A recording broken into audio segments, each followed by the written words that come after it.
We turn to the conflict in Iran as it stretches now into a third week. President Trump calling on world leaders to keep the Strait of Hormuz safe.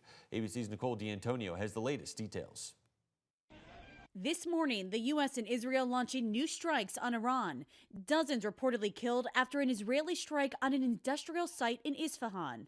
And airstrikes overnight hitting Tehran hours after this residential area was hit.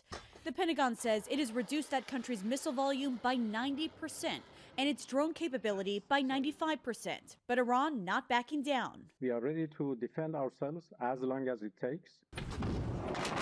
Here at home, the war with Iran is having a ripple effect on the economy. This morning, President Trump now calling on world leaders to help keep the Strait of Hormuz open, a key waterway through which 1/5 of the world's oil travels. Trump warning NATO allies if they don't help, it will be very bad for the future of NATO. Crude oil prices soaring past $100 per barrel again overnight, and gas prices are up 77 cents from last month. Analysts expect diesel to hit $5 per gallon this week, driving transportation costs higher.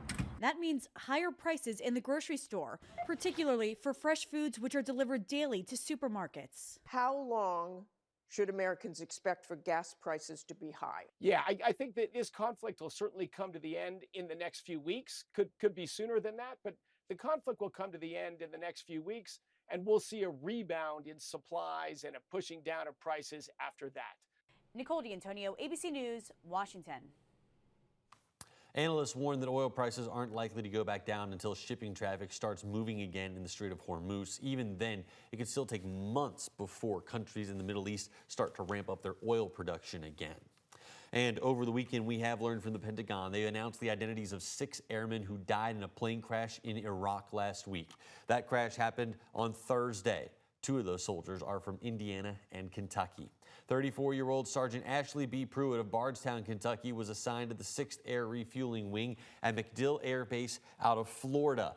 38-year-old Captain Seth R. Koval of Mooresville, Indiana, was assigned to the 121st Air Refueling Wing at Rickenbacker Air National Guard Base in Ohio. In a statement from Kentucky Governor Andy Beshear, he said, quote, "Kentucky, please join Brittany and me as we pray for her family and for the family of the fellow Kentuckian Sergeant Benjamin Pennington of Glendale during this difficult time. They are 2 American heroes who called our Commonwealth home," end quote.